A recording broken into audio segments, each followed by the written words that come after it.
Just when things were looking better for Miami, taking on a shorthanded Memphis team without their best players, the Heat were a damn mess on Monday night, unable to score in the paint while giving up 64 points in the paint in an ugly loss that keeps the team from improving their record to 500 for the season. What went wrong and who's to blame? We break it all down and much more on tonight's Locked On Heat. You are Locked On Heat, your daily Miami Heat podcast. Part of the Locked On Podcast Network, your team every day.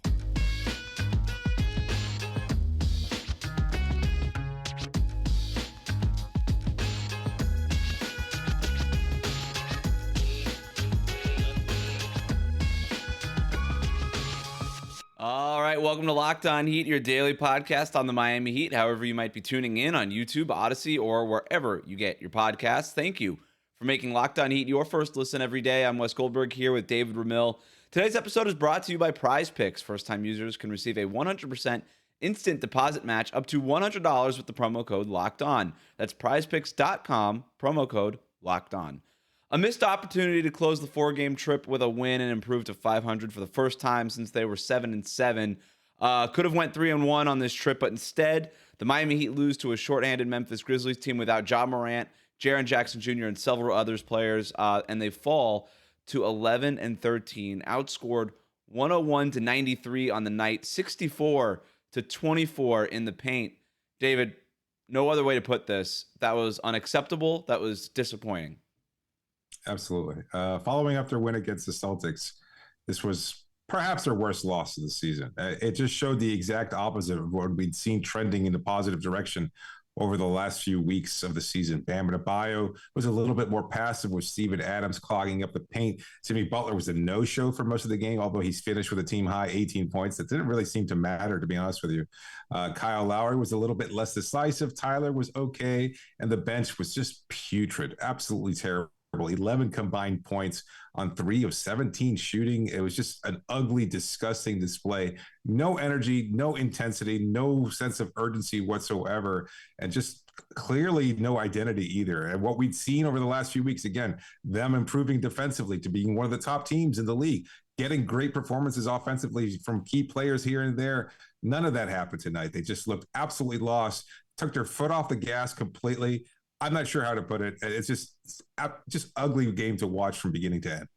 Look, a lot of people are going to focus and blame Jimmy Butler, Bam, Kyle, like the normal guys, right? Those are your best players. Deservedly so.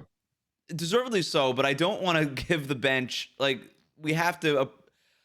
The starting lineup still outscored the Grizzlies' starting lineup, right? So they still won. The starters still won the game with what they were, what they had to do. But Dwayne, I can't buy that. Well, no. But hold on, I'm going to make my point. I know, I get it. I'm with you. But Dwayne Dedmon minus 17 tonight, 0 of 5 overall. Max Strus was a minus 20, 1 of 5 overall, 1 of 4 from 3-point range. Gabe Vincent 0 for 2 overall, 0 points. He was a minus 10 overall when he was in there. So the bench lost the Heat this game. The starters did enough for the Heat to have won this game. However, I do agree with what you said. Just being a +3 for Jimmy Butler, a +1, a +2 for Tyler and Kyle Lowry, even a +9 for Bam Adebayo, that's not good enough when you're playing a Grizzlies team without 4 of their starters. The bench got destroyed, no doubt about it. You know what? The Grizzlies bench could be their starters, and their bench, their second bench is still better than Miami's bench. Miami's bench hasn't been good all year. Let's not pretend that Miami's bench was somehow good all season, and tonight they came up as disappointing. The bench has been depleted and disappointing all season long. The starters have been winning games for the Heat this season. They didn't do enough tonight. Jimmy Butler, not enough urgency to get to the basket. Bam Adebayo, ditto for him. The Grizzlies just built a wall in front of both of those dudes and dared Miami's other shooters to win the game, and they just couldn't do it. Despite Caleb Martin, 4 of 8 from 3-point range. I think he made all 4 of his first 4 3-pointers. Just not enough. From the guys who were supposed to lead the charge. You used the word urgency. I think that's the appropriate word. Not enough urgency to finish off the road trip where they could have been 3-1 and been 500 for the first time since mid-November. Instead, they fall 2 games under 500. Inexcusable. After 2 days of rest, fully healthy. I mean, without Victor Oladipo and Omer Yurtseven or whatever, guys who have been out all season. That should have been more than enough what they had out there. This was enough to beat the best team in the NBA, the Boston Celtics, on Friday. I know there's a lot of emotion there. I know they contended against them on Wednesday before that without Jimmy Butler. They got him back. It was a nice burst of energy. They beat that Celtics team, not handily, but again, they beat them in Boston on the road. It was a great win. Yeah. And then they just took 2 days off. I mean, they practiced, but at the same time, they should have had more than enough energy. They should have had their health. They should have had some sense of urgency. How much of it was, do you think it was, not to make excuses, there's no excuse for this, but the letdown coming off of 2 emotionally charged games in Boston, knowing that you have that this is the last game on a 4-game road trip, knowing that the following night, not even 24 hours later, you have to turn around and play the second night of a back-to-back at home. I do wonder how much of that just the Heat being on the road, just get me home as soon as possible. I wonder how much that had to do with it. If this was a different team without guys that have been there for so long, Bam is so experienced at this point. Tyler's been this is his 4th season. Even Caleb's gone through it at some point. Jimmy and Kyle, those guys have so much experience combined between them. And Erik Spoelstra, if he can't get the team fired up to close out this, again, there's so much at stake here. You could have gone 3-1. You could have proven everybody that you're one of the better teams, or you're at least trending towards becoming one of the better teams in the league. You have an ability to bring your record back to 500. You're coming off a big win. If the game plan going in there, if the conversation in the locker room wasn't, all right, don't let this become a letdown when you're taking advantage of an opportunity here with 4 starters out of the Memphis lineup. If that's not being discussed openly, then there are bigger problems that we're just not privy to. And I hate again, swaying to the prisoner of the moment here, but they were so good on Friday with so much at stake here, continuing to build. You're going in, 24 hours later, or just slightly less than 24 hours later, going up against the Detroit Pistons. You could beat them, but this is the beginning of a homestand that's eminently winnable. You got a game against the Clippers, and you face a bad San Antonio team. You can continue to build towards something. And if that's not enough to drive them before the game, then I'm not sure where the conversation starts. Because if Erik Spoelstra can't get these team fired up, and Jimmy Butler and Kyle Lowry can't light a fire in their collective asses, then I don't know who is. I mean, Udonis at this point. I mean, I don't know who it's going to be. But they should have been more prepared for what happened today. 11 field goal attempts overall for Jimmy Butler. That's not good enough. He seemed so passive throughout this entire game. I don't know what the reason was. Even the Heat, look, in the 4th quarter, They led by 11 points earlier in the first half. The Grizzlies they turned everything around. They ended up leading by 12 points in the second half. Miami cuts what was a 10-point lead to about 5 points in the 4th quarter. Back-to-back steals. And it kind of started to remind me of how the Big Three used to win games around this time of the season, where they would just sort of sleepwalk through an entire game, and then in the 4th quarter, flip the switch, get a bunch of turnovers in transition, easy buckets. Next thing you know, they're up by 6. And that was it.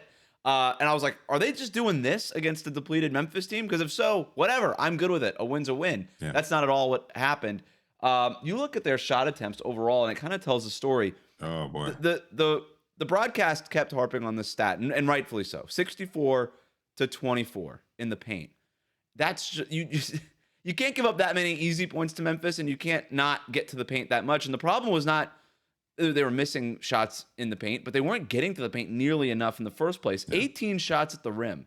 That's not good enough. Memphis had 29 shots at the rim. They go 20 of 29 at the rim. Miami shoots 33% at the basket. So that's just not good. I know that a lot of people were commenting, you're taking 43s and you're only taking this, and you're not getting to the basket enough. To me, 43s is fine. I have no problem with that. My bigger problem is that you're taking 18 shots at the rim versus 21 mid-range shots, and you're only shooting 33% on those mid-range shots, where Memphis, they did shoot 48% on their mid-range looks. And so even if that discrepancy is not, that's not an expected discrepancy, right? That's Memphis shooting above their average. That's Miami shooting under their average from mid-range. So if that's a little bit closer to the average for both teams, this game is even still a little bit closer. And maybe that's enough for Miami to overcome just not getting to the basket enough because of the Grizzlies building that wall. But the Grizzlies had that drop coverage all night long, whether it was Steven Adams or anybody else.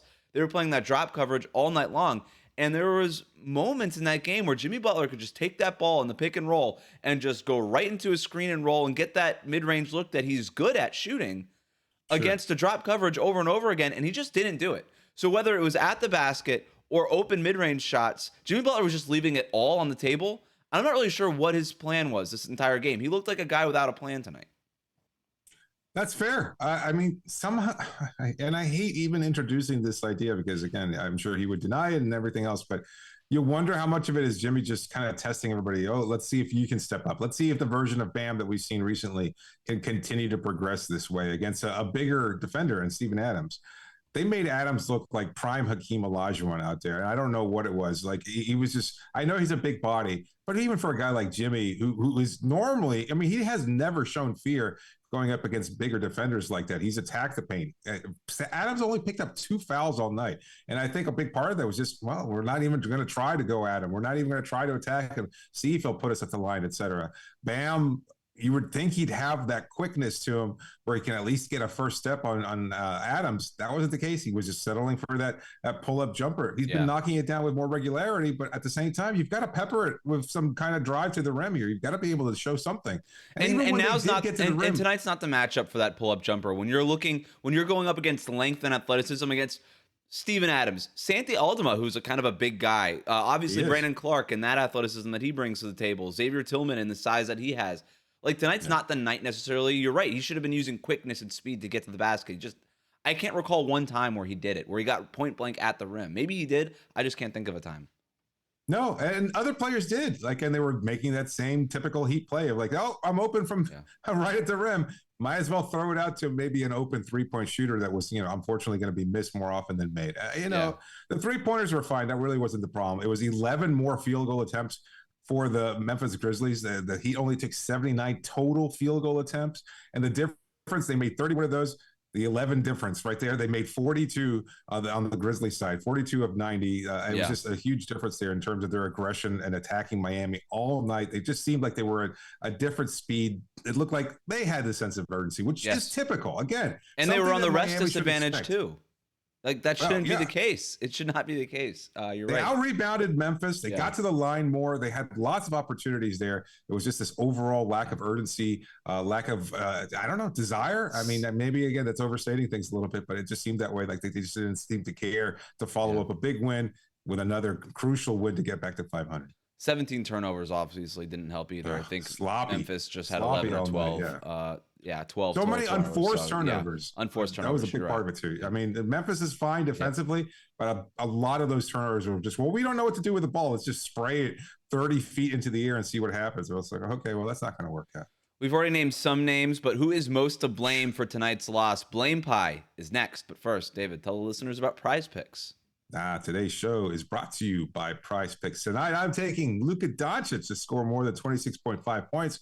LeBron James to have more than 7.5 rebounds. Kevin Durant to have less than 6.5 assists. And Steph Curry to have more than 3.5 three-pointers made. That's just an example of how you approach one of the easiest ways of making a little money on daily fantasy made easy. That's PrizePicks. It's so easy. It's such an easy way to make your entry, 60 seconds or less. And how does it work? You just pick 2 to 6 players, and they will go score more or less than their PrizePicks projections. You can win up to 25 times your money on any entry. It's no competing against other people. It's just you versus the projections available. And PrizePicks offers projections on any sport that you watch, including the NBA, the NFL, the NHL, PGA, college football, men's college basketball, women's college basketball, soccer, and so much more. Entries can be made in 60 seconds or less. It's that easy, safe and fast withdrawals. Who doesn't love that? And currently operational in over 30 states and Canada.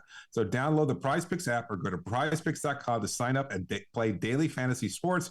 First-time users can receive a 100% instant deposit match of up to $100 with a promo code locked on. If you deposit $100, PrizePicks will give you $100. If you deposit $50, PrizePicks will give you $50. So don't forget to enter the promo code locked on and sign up for an instant deposit match up to $100 by downloading the PrizePicks app or going to prizepicks.com.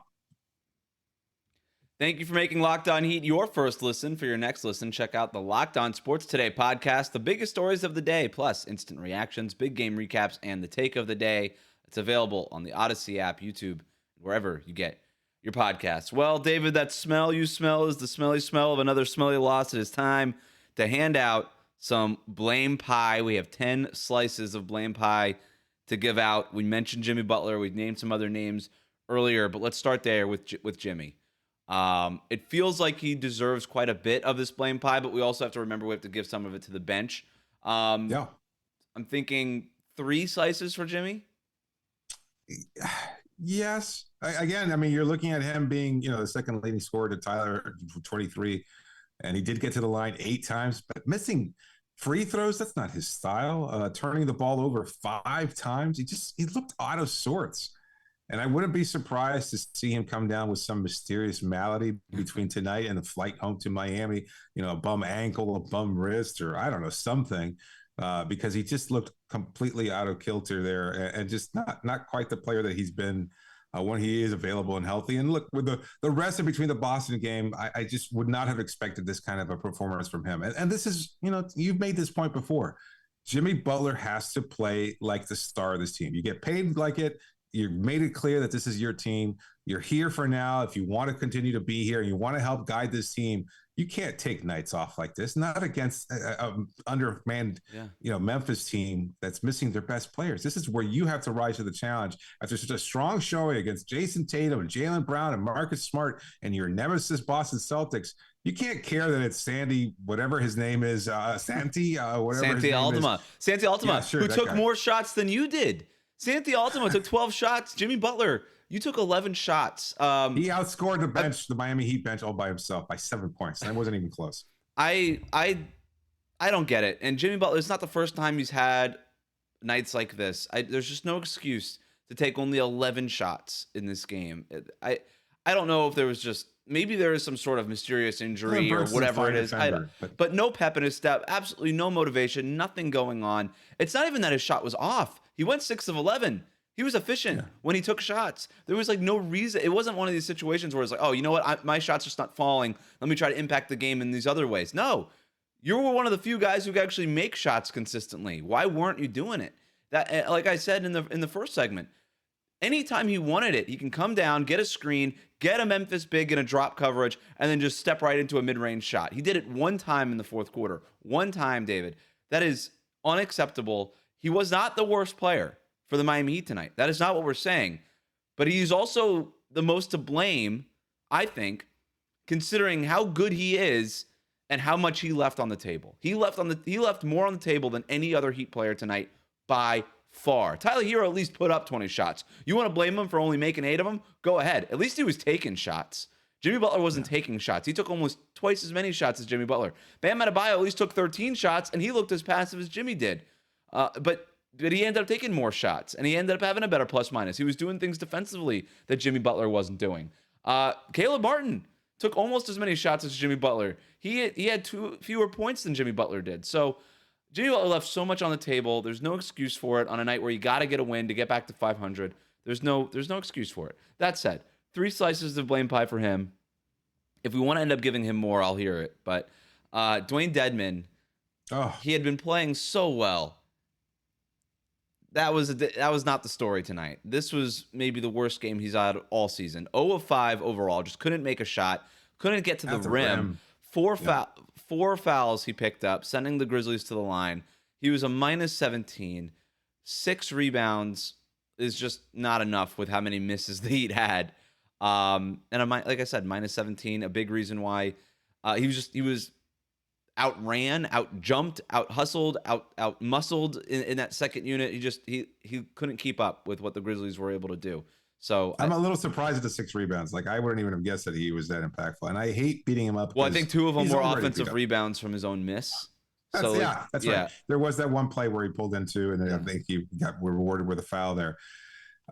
Look, he's dealing with some kind of foot injury that's going to keep him from, even a limited burst of athleticism is already even more limited because of that injury. So we knew that there wasn't going to be much pep in his step, but yeah, he was just woeful out there, and you could see it. He gets out there, and all of a sudden the Heat just get crushed. What they had built up a lead before, after having overcome an early deficit, they were able to bounce back. And then Dedmon goes in there, and Bam, who had been looking sharp during the first quarter minutes, gets taken out. Dedmon comes in, and the momentum shifts in Memphis' favor. Rushing Bam back into the rotation too soon because, Dedmon picked up 4 fouls in what felt like a minute and a half. He was just out there swatting at people. He couldn't do much else. A couple of those fouls maybe didn't have to go his way. And I'll point out, I'm sure a lot of our listeners and viewers will, it was an undermanned refereeing crew too. They were down one referee who was out with an illness. So there was only 2 referees out there. But I don't think it was actually all that egregious. There were a couple blown calls maybe, but that's something to happen. Yeah, like Dylan Brooks strangling Bam Adebayo. That was a bad miss, and just because you're down a referee doesn't mean that the other 2 refs don't have eyes. Okay, that doesn't make any sense. So they should have called that, but that's also not around his head and neck. Yeah, and look, Dylan Brooks had 4 or 5 fouls in this game, so I don't know. It wouldn't have made the difference, and Dylan Brooks was actually more of a positive for the Heat than he was a positive for the Grizzlies for the most part in this game. But yeah. Bad. Two slices of blame pie for Dwayne Dedmon. Oh, it feels like he deserves at least 3, to be honest with you. All right, we'll give him 3. We'll give him 3. I'm fine with that. I will also give 2 slices of pie to Erik Spoelstra. Like, I know we don't typically do that, but I think he kind of deserves it. I mean, we saw I have no problem with it. A really strong showing from Nikola Jovic in the preseason. And again, I understand that, leading a 21-point deficit comeback against these very same Grizzlies that it was a Heat team that was missing their key players, and Memphis was fully healthy with Steven Adams, with John Morant, etc. And Nikola Jovic provided an incredible spark, and he gets absolutely no playing time tonight. Like, that's, again, inexcusable. You've got, I don't. Bam playing 39 minutes here unnecessarily.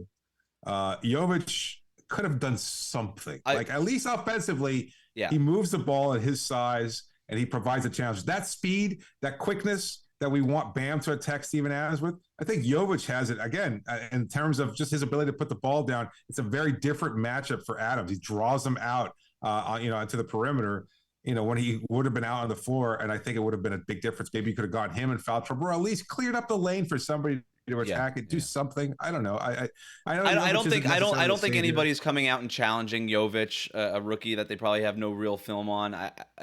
But to your point, you could have played Jovic tonight. Maybe there was something with the training staff. I don't know, because Jovic played in a G League game on Sunday, right? And so maybe it was like, look, we're not going to make him play a second night of a back-to-back or because for him.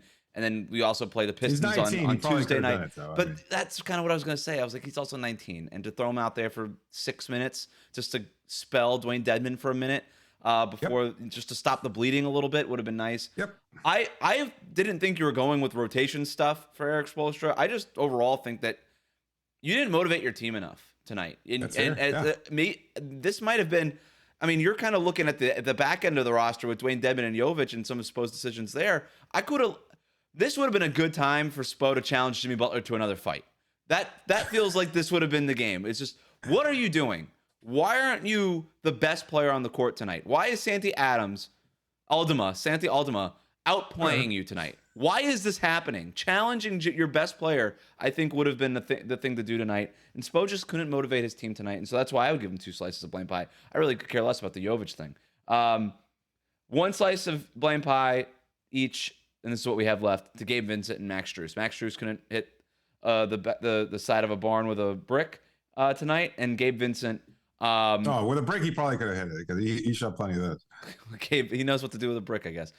Gabe Vincent, we need to have a little bit of a larger conversation about Gabe. He went 0 for 2 tonight, 0 points, and that was bad. He has been bad for a little bit now in terms of scoring. 0 for 2 tonight. Against Boston, the overtime win Friday night, went 1 of 6. He did go 4 of 7 against Boston in the loss on last Wednesday. Before that, he was 1 of 9 against the Washington Wizards. It's been rough for him from a shooting perspective. I know they're asking a lot of him in that second unit with Victor Oladipo out and no real anchor of that second unit, but it's been bad for Gabe Vincent, and so it's just something to monitor game to game. When does that shot start to come back? Him and Max Strus, they'll have one out of every 4 or 5 nights, and that's Strus it. A lot. I think he's having a hard time readjusting to the bench. He had reclaimed that starting spot, and he felt a little comfort level there. Now he's coming back off the bench, and he's just strung a number of games where he just has not been able to find that rhythm. So I get it, but also the definition, the kind of theme of this entire show is I don't really care. There's no excuse. I'm sorry. You don't you shoot well in the starting lineup and then you can't shoot anymore because you're coming off the bench. Cry me a river. Just shoot the ball. I'm sorry, make shots. Can I give at least a positive shout out to Haywood Highsmith? I mean, he was a one brief glimpse of something positive off the bench, continuing to provide some energy there. Finished with three steals. Hit a couple threes as well. Solid overall game from him. He wasn't the problem. Okay. And again, you're asking a lot of role players, guys that might not even be NBA level players, to have good performances, but at least one solid performance. If just Max has just a slightly better game, if he hits 2 threes, 3 threes, a slightly better performance out of him, all of a sudden maybe that makes a difference. But to your point, maybe that's what Jimmy was looking for. But no, you just do it. I can't get over it. When it's not happening, then you take over the game. Yeah. Exactly. And in the fourth quarter, it was pretty clear that he had to, and he didn't. The Heat did get a chance. They do get a chance now to come back and correct their mistakes right away. We're going to talk about what they have to do to beat the Pistons on Tuesday night next here on Locked On Heat. Reach out to Locked On Heat on Twitter, Instagram, email us, lockedonheat@gmail.com. The Heat come back home tonight, but they do have to play on the second night of a back-to-back when they face the Pistons Tuesday night in Miami. What are you hoping to see from the Heat Tuesday night, David?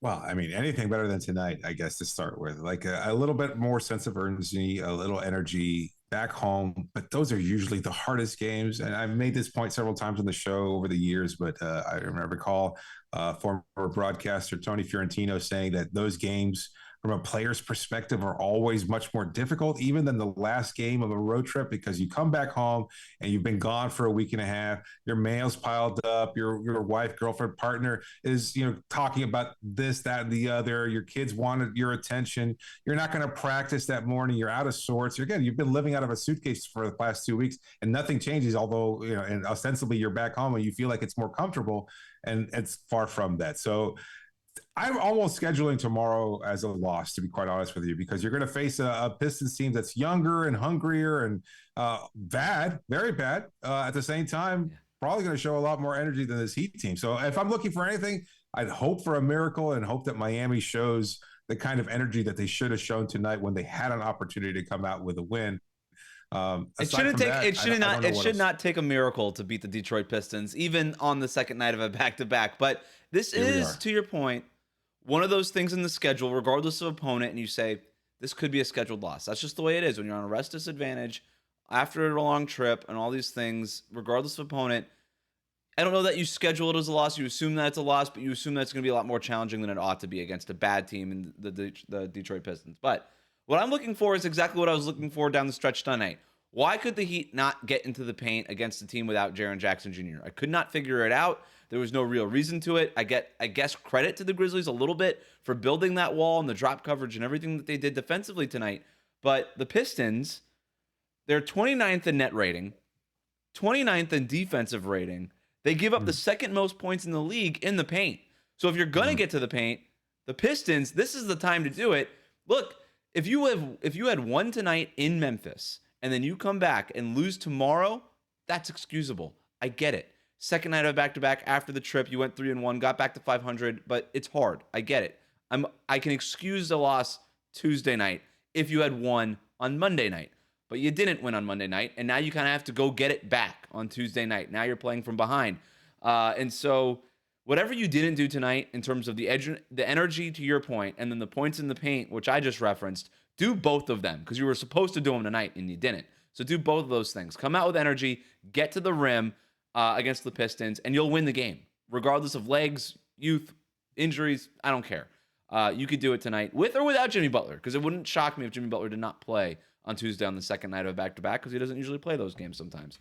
So that's it. The goal should be to win these next three. You got the Pistons, the Clippers, they're playing the second night of a back-to-back later in the week. They play the Magic Wednesday, and then they play in Miami on Thursday. So what do we know about the Clippers on the second night of back-to-back? Their two best players don't play. Kawhi Leonard's not going to play that game. Paul George might not play that game. And then you got the Spurs over the weekend. You should win that game. So if you win these next three, and there is no excuse now, you should win these next three. Come out with urgency against the Pistons. Do what you got to do. Get a day of break. Play the Clippers. Beat the Clippers at home, and then beat the Spurs over the weekend.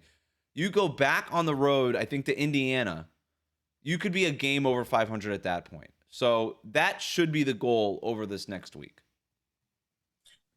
Yeah, Well said. I mean, that's exactly what it is. And again, unfortunately, a much more difficult task because, maybe one of those games you don't have it dialed the way you should be.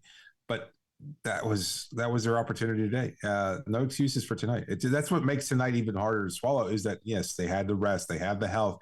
They had everything going in their favor, going against a team missing. Like, I mean, what would they have done? We saw it coming, if they gave didn't up we, 64 too? points. I'm sorry? We saw it coming. I mean, it's just like, rest advantage. None of the four of the Grizzlies' 5 starters not playing. Their 2 best players by far not playing. And it's like, when you get one of the best 3-point shooters in Desmond Bane and he's out of the game, and John Morant, who attacks the rim like it said something bad about his mom, this is, if they gave up 64 points without Morant in there, I wonder what would have happened. Has anybody ever given up 100 points in the paint before? It would have been brutal. So I just really, really ugly, really sad that they blew it because it was a great opportunity for them. Chance to turn things around Tuesday night. We will have a recap for you here on Locked On Heat. Thank you again for making Locked On Heat your first listen every day. Remember to subscribe to new episodes of Locked On Heat on your favorite podcast app and on YouTube.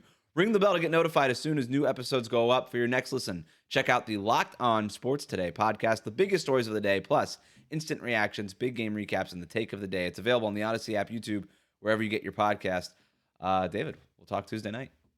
Yeah, they don't give up 30 points to Bogdan Bogdanovic. Mark it down. Yeah.